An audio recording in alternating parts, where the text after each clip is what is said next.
사람이 살아가면서 그 호칭, 직위에 따른 그 행동과 모습에 기대가 있습니다.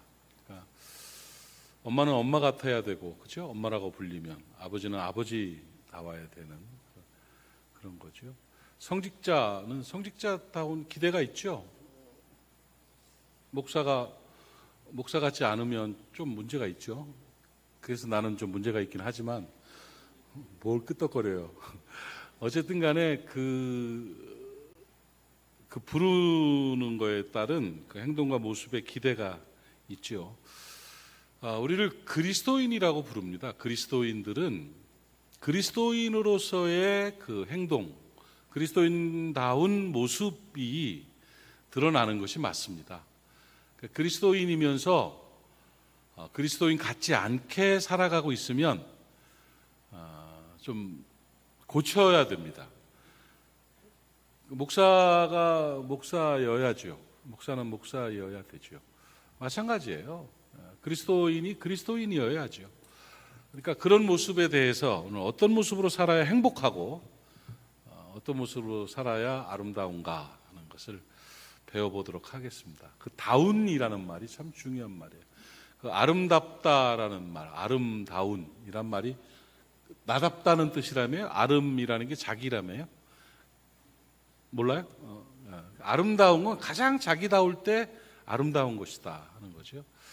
그리스도인이 그리스도인다울 때 가장 편하고 가장 아름답고 가장 인정받고 복되게 살아갈 수가 있는 것이죠. 그리스도의 제자들을 그리스도인이라고 합니다. 기독교인이죠. 기독교인, 그리스도의 사람. 기독은 그리스도를 한문으로 쓰면 기독이라는 말이에요. 그러니까 기독교라는 게 뭐 다른 의미가 아니라 기독인 한문 그리스도. 그러니까 기독교인 그러면 그리스도인이란 말이죠. 그리스도인. 우리가 그리스도인인데 그리스도인이라고 우리가 불리어지게 된 것이 성경에 기록한 게 뭐냐면 바나바와 바울의 가르침을 받은 안디옥 교회 성도들로부터 그리스도인이라고 이제 불려지기 시작했어요.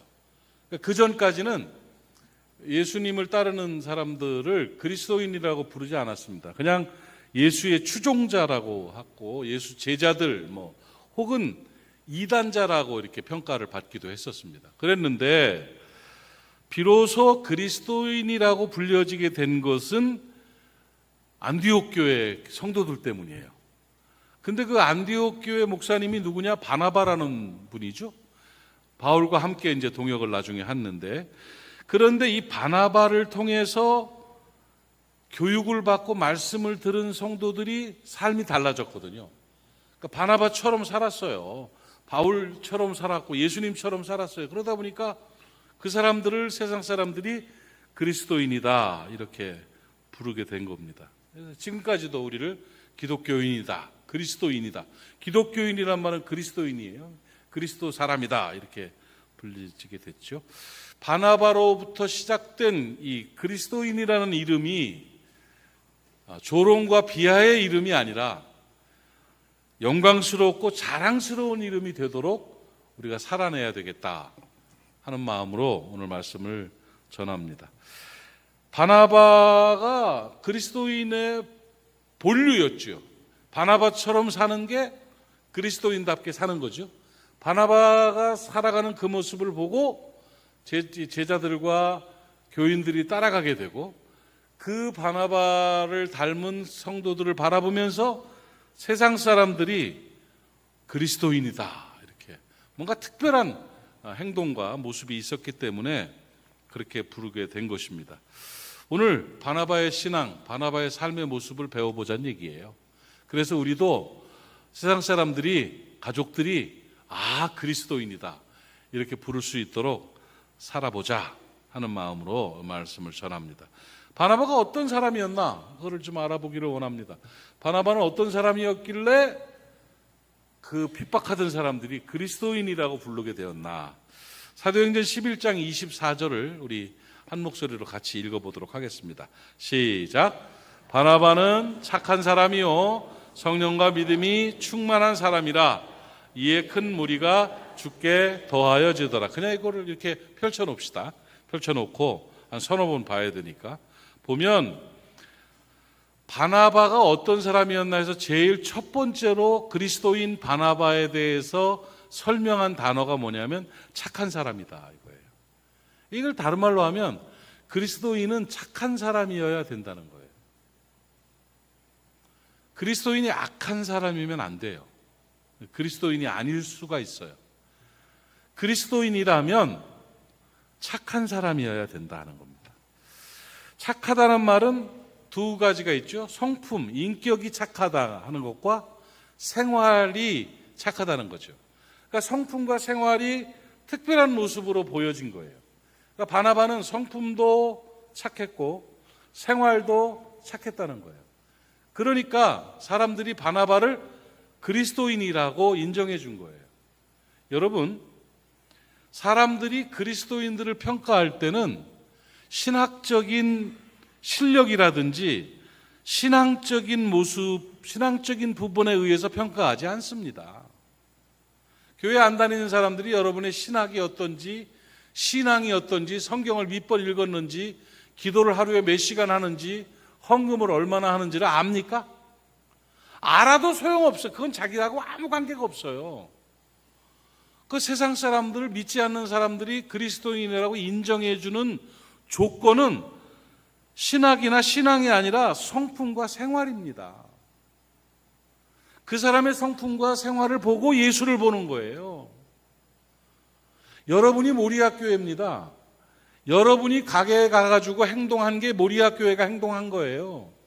그 사람들은 교회에 관해서 나를 보고 판단하지 다른 걸로 판단하지 않아요.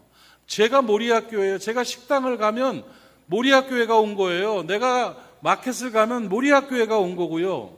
내가 운전을 하면 모리아교회가 하고 있는 거예요. 사람들은 나를 보고 교회를 판단하고 예수를 판단한단 말이죠. 여러분들이 모리아교회입니다. 여러분이 그리스도예요. 이러다 또 이단 소리 듣겠다. 교인들 보고 예수라고 했다고. 그거 아니고 무슨 말인지 아시죠? 그러니까 세상 사람들은 성품과 생활을 통해서 예수를 만나고 교회를 판단하고 기독교를 판단하는 거예요. 그러니까 그리스도인이라 불린 바나바가 멋진 이유는 뭐냐면 그 사람은 착한 사람이었다는 거죠. 여러분 착한 사람이시기를 축복합니다. 착한 사람이기를 바랍니다. 목사님 착한 사람이 뭐요? 어떻게 착한 사람이 될 수 있어요? 가르쳐 드릴까요? 어렵지 않아요. 그냥 이렇게 완벽한 사람은 없어요. 착하고 못됐고는 본인의 기준에 따라서 평가하는 것 때문에 다 맞출 수는 없어요. 그러나 자기 스스로가 이 기준을 가지고 살아가면 착한 사람이에요. 착하다는 건 성품에 있어서는 세 가지 정도로 표현할 수가 있겠죠. 착한 사람, 첫째는 정직한 사람이 착한 사람이에요. 거짓되고 속이는 사람을 착한 사람이라고 하는 사람은 아무도 없어요. 교회를 전도하다 보면 제일 나쁘게 예수 안 믿겠다고 막 안 한다고 막 하는 사람들이 어떤 사람이냐면 예수 믿는 사람한테 돈 떼먹힌 사람. 교회 다니는 놈이 돈 떼먹었다고. 나 안 나간다고. 구원이고 진리고 뭐가 없어. 그놈이 천당 가면 나도 안 간다고. 이럴 정도가 되는 거예요. 그러니까 정직한 게 제일 중요해요. 예수님 믿는 사람들은 정직하기를 바랍니다. 비교적 정직하면 돼요. 완벽한 정직은 없어요. 기준은 진리는 하나님밖에 없는데 뭐. 그러나 내 스스로가 나는 정직하게 거짓되진 않겠다. 남 속여먹지 않겠다. 거짓되지 않도록 살아가려고 노력하겠다는 그 정직함이 있으면 그 사람은 착한 사람이에요. 두 번째로는 어떤 사람이 착한 사람? 친절한 사람이 착한 사람이라고 인정이 돼요. 무뚝뚝하고 거칠한 사람들을 보고 아유 착한 사람이라고 말하기는 그냥 위로하려고 아유 겉보기는 성질 더러워 보여도 착해 이렇게는 말을 해도 진심으로 아 저분은 참 착한 사람이다 하고 말하기는 쉽지 않아요. 사람을 대하는 겸손함, 사람을 대하는 친절함이 착한 사람이라고 인정받는 방법이에요. 그저 한 번씩 웃어주면 돼요. 한 번씩 이렇게 톡톡 해주고 친절하게 좀 이렇게 화사하게 해주면 아이고 저 양반 참 착하다고 그렇게 인정받는 거죠.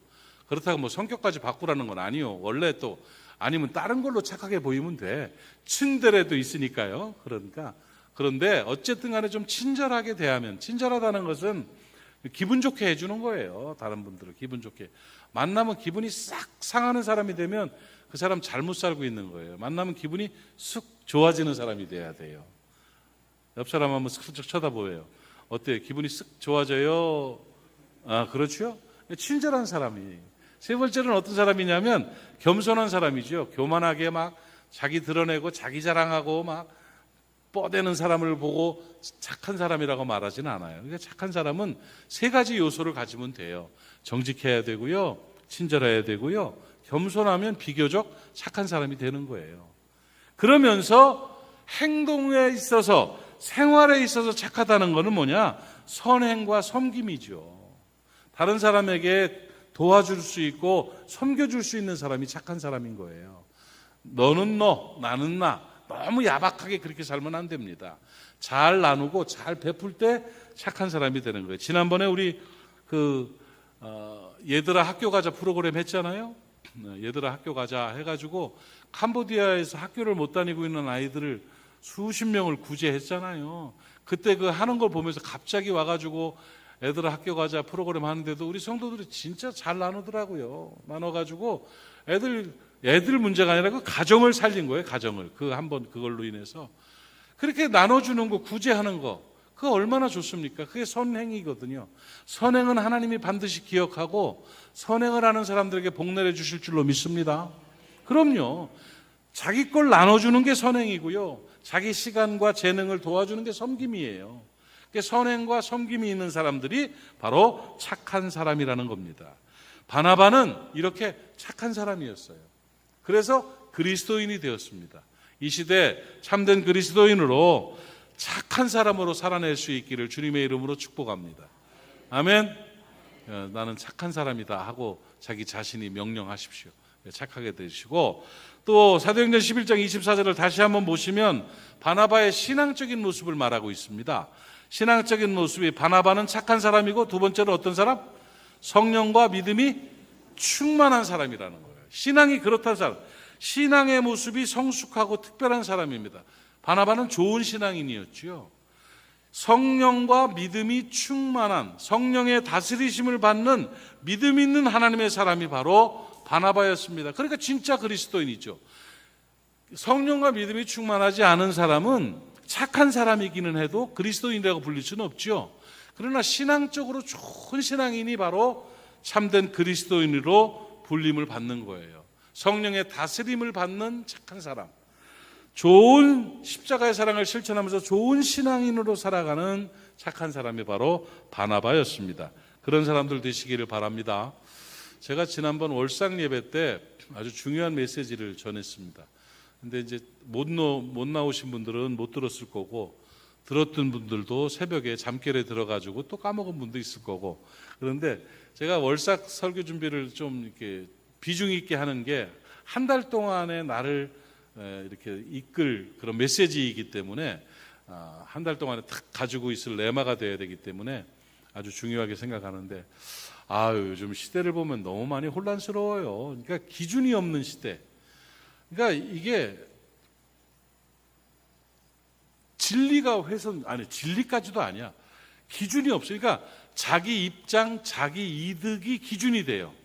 그래가지고 막 내 입장과 다르면 다 악이고, 내 기준이 모든 것의 기준이 돼요. 그러니까 완전히 막 극단적으로 한 사람을 놓고도 완전히 확 갈라지고요. 막 혼란입니다. 혼란. 야당하고 여당하고 싸우는 거 보면 어쩌면 저렇게 딱 다를 수가 있을까? 타협점이 하나도 없어요. 그죠? 똑같은 일을 가지고 여기서는 악으로, 여기서는 선으로, 여기서 악이면 여기서는 선이고, 막 이렇게 되는 거 보면서 큰일 났다 싶어요. 큰일 났다. 그러니까 기준이 없는 시대를 살아가면서 하나님께서 깨닫게 하실 말씀이 뭐냐면, 하나님이 인도하시고 도와주시려면, 좋은 신앙인으로 살아가려면 적어도 중심 잡힌 신앙인이 돼야 된다.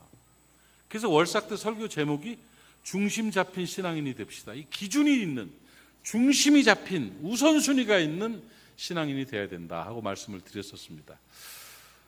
지금 이렇게 표정을 보니까 전혀 기억에 없는, 아주 아주 새로운 메시지로 들려지는 것 같아서 고맙습니다. 어쨌든 간에 그래서 기준이 뭐냐, 내 중심을 어떻게 하나님 앞에서 잡아야 되느냐, 저는 세 가지를 말씀드렸습니다. 여러분, 인생을 바르게 살고 하나님의 도우심으로 승리하는 삶을 혼란 가운데서도 바른 길을 가려면 세 가지 기준이 있어야 돼요. 첫째, 하나님 중심이 돼야 돼요.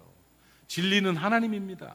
하나님 중심이 돼야 되고, 하나님 중심인 사람들이 살아가는 삶의 방식이 뭐냐? 성경 중심이 돼야 돼요. 성경이 기준이 돼야 되고 중심이 돼야 돼요. 세 번째가 뭐냐? 그리스도의 몸된 교회가 중심이 돼야 돼요. 그래서 세 가지 센터링이죠. 세 가지 중심, 세 가지 신앙의 중심은 뭐냐? 하나님 중심, 성경 중심, 교회 중심. 성령의 다스리심 가운데 하나님이 중심이 되고 말씀이 중심이 되고 교회가 중심이 될 때 우리는 중심 잡힌 신앙인으로 살아갈 수가 있는 것입니다. 오늘 그 은혜가 우리 가운데 있기를 바랍니다. 바나바는 성령의 다스리심으로 그런 중심 잡힌 신앙인으로 살았다는 말씀입니다. 이렇게 착한 바나바, 이렇게 신앙의 중심 잡힌 바나바 때문에 어떤 역사가 나타났습니까?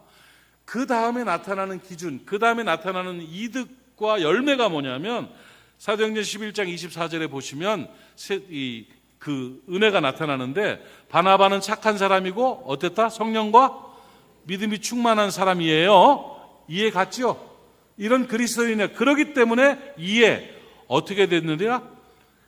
큰 무리가 주께 더하여지더라. 복음이 전파됐다는 겁니다. 여러분, 내가 착한 사람이 되고 내가 중심 잡은 바른 신앙인이 되면 복음의 문이 열려지게 됨을 깨달으시기를 바랍니다.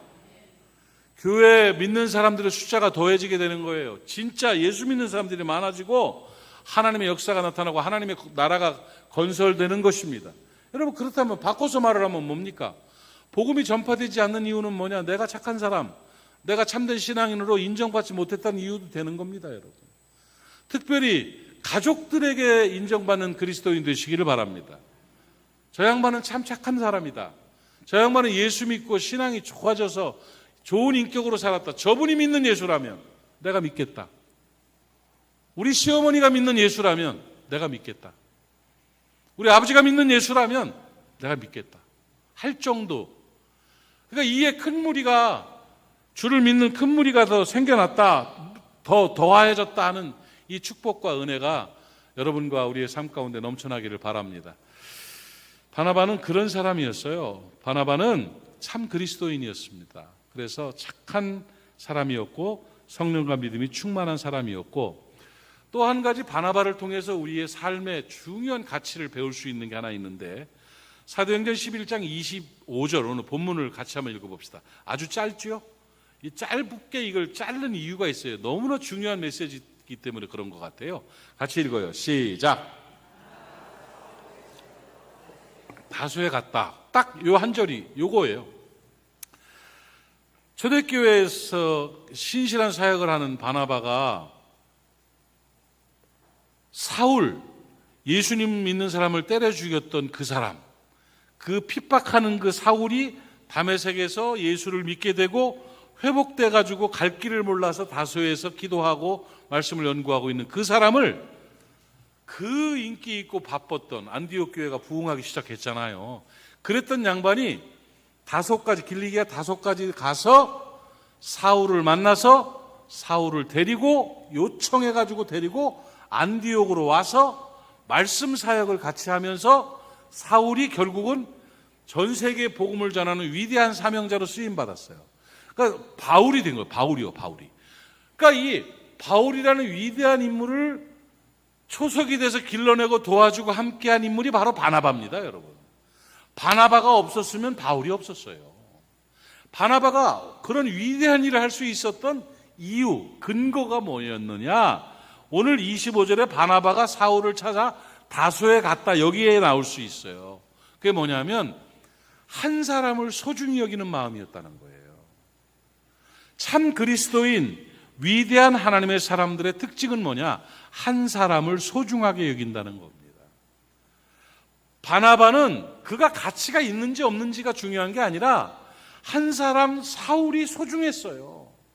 그래서 그 사람을 찾으러 다소로 갔고 찾아서 안디옥으로 데려와서 그 한 사람을 말씀으로 양육하고 함께 말씀 사역자가 되고 위대한 선교사로 길러냈던 겁니다. 여러분, 다른 걸 다 떠나서 오늘 그리스도인으로서 우리가 이 땅을 살아가는데 중요한 가치 하나를 결정합시다. 한 사람을 소중하게 여기는 겁니다. 여러분, 적어도 그리스도인의 삶의 가치관은 사람이 수단이 되면 안 됩니다. 사람은 도구와 수단이 아닙니다. 사람은 목적입니다. 사람을 수단으로 대하는 것이 아니라 사람을 목적으로 대할 수 있는, 하나님의 형상을 입은 그 사람들을 소중하게 여길 수 있는 참된 그리스도인이 되시기를 주님의 이름으로 축복합니다. 세상 사람들은 사람이 수단입니다. 저 사람한테 이거 해주면 이걸 받을 수가 있고, 저 사람은 이렇게 이용하면 이렇게 될 수가 있고, 이런 계산을 하는 것은 사람 사랑이 아닙니다, 여러분. 사람을 사랑하는 것은 사람이 목적입니다. 아내는 수단이 아니고 목적입니다. 남편은 수단이 아니고 목적입니다. 부모는 수단이 아니고 목적입니다. 내가 사돈의 팔주까지 다 해볼 거야, 내가. 아멘 할 때까지 내가. 자식은 수단이 아니고 목적입니다. 친구는 수단이 아니고 목적이에요. 교우는 수단이 아니고 목적입니다, 여러분. 그냥 그 사람 자체가 목적이 되는 거예요. 이게 바로 사람을 소중하게 여기는 겁니다. 바나바가 착한 사람이고 참된 신앙의 사람인 것은 사람을 소중하게 여기는 그 마음 때문인 것입니다. 여러분, 그리스도인의 특징은 사람을 소중히 여기는 겁니다. 한 사람 한 사람을 소중히 여길 수 있는, 사람을 수단으로 대하지 않고 목적으로 대할 수 있는 참된 그리스도인 되시기를 축복합니다. 그리스도인이 살아가는 삶의 방식을 뭐라고 부르냐? 십자가 정신으로 삽시다. 너 언제 써붙일 수 있으면 바깥에 한번 써붙였으면 좋겠어. 그리스도인은 십자가 정신으로 사는 겁니다.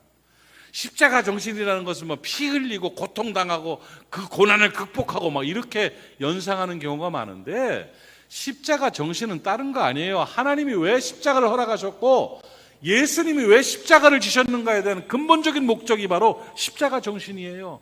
그 십자가를 바라보고 사는 우리들은 십자가 정신으로 살아야 되는데, 십자가 정신은 뭐냐? 다른 거 아니에요. 사람을 사랑하는 것이 십자가 정신입니다. 하나님이 사람을 사랑하기 때문에 십자가를 허락하셨고, 예수님이 사람을 사랑하기 때문에 십자가에 대신 죽으셨습니다, 여러분. 그리고 우리에게 가르쳐주는 것이, 그리스도인들에게 너희도 십자가 정신으로 살아라.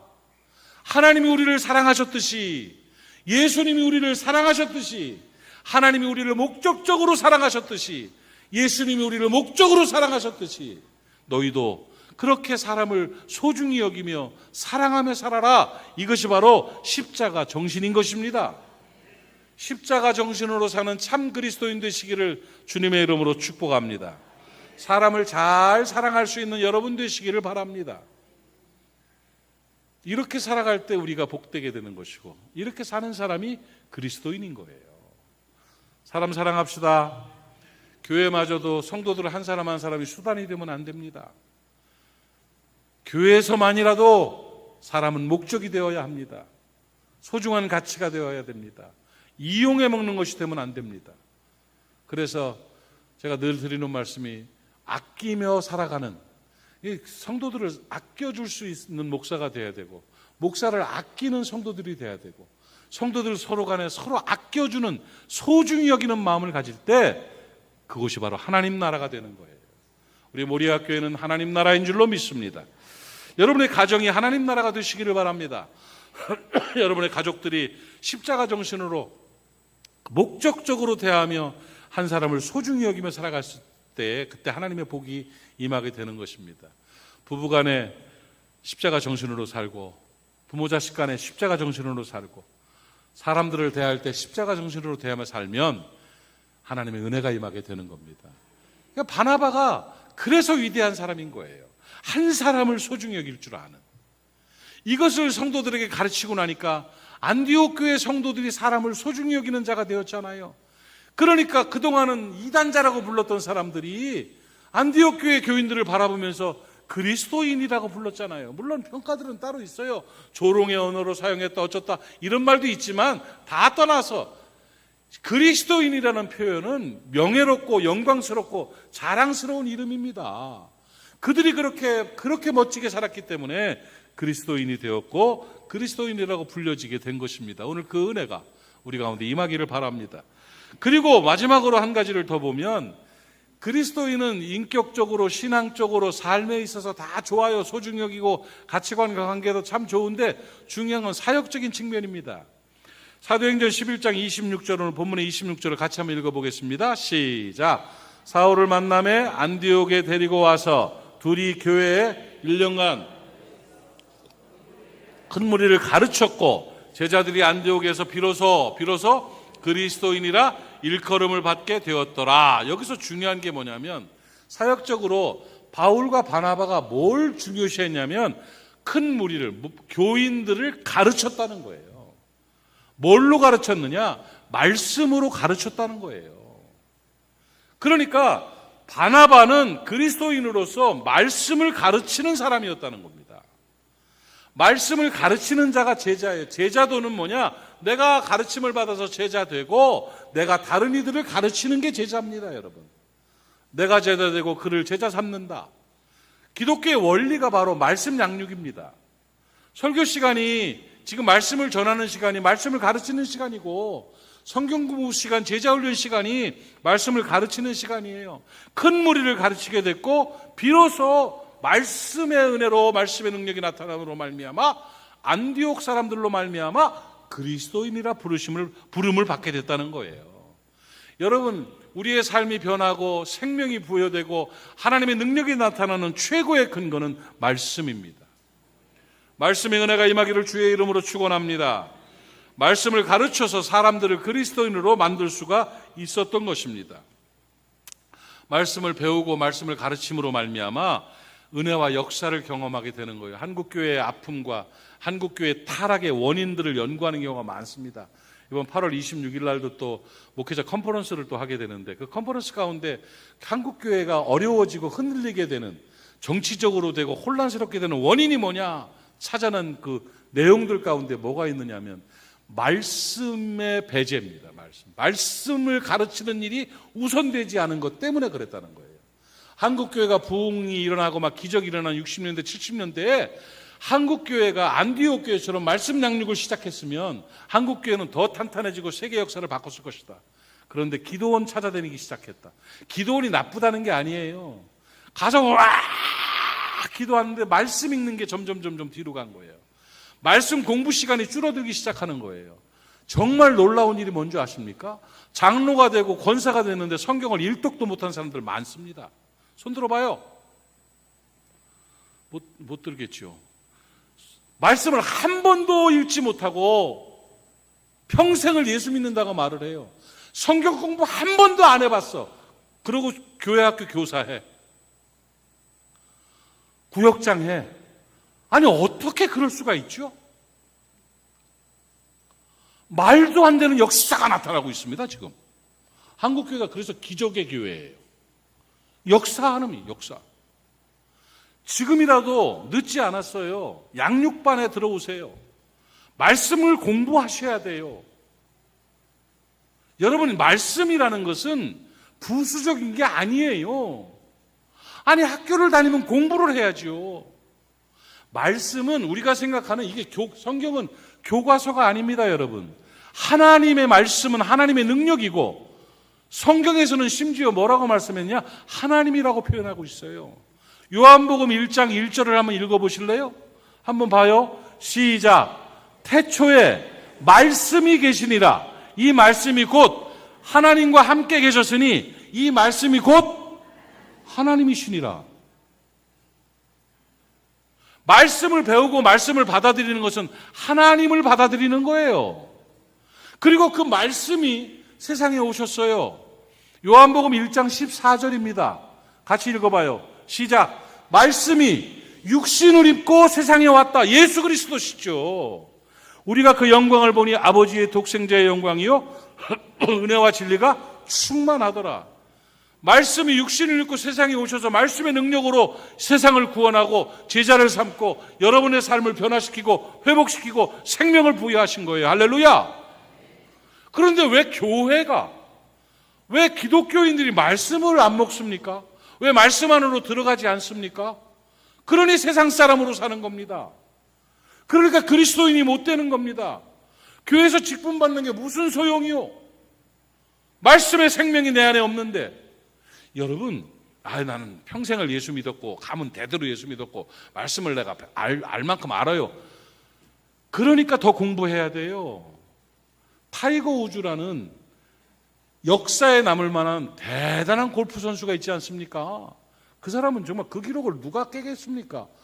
타이거 우즈가 현역 선수인데 지금도 레슨을 받습니다, 여러분. 레슨을 받지 않고는, 훈련을 하지 않고 레슨을 배우지 않고는 그는 멋진 점수를, 성적을 낼 수가 없대요. 프로일수록 더 빡신 레슨을 받아요. 신앙생활 하면 할수록 더 많이 공부해야 돼요. 장로님들은 성경 공부 모임 해야 돼요. 안 배우면 몰라요. 목사는요, 성경 공부를 하지 않으면, 세미나를 듣고 공부하지 않으면 말씀을 전할 수가 없어요. 무뎌져 가지고요.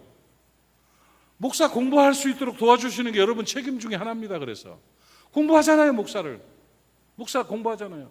우리 교회와 당회가 잘한 것 중에 하나가 우리 이중호 목사님을 박사과정을 지금 해서 공부하고 계세요. 박사과정 공부하고 있어요. 이 양반이 지금 작년하고 재작년하고 이게 공부를, 박사과정을 했는데 어디 계셔?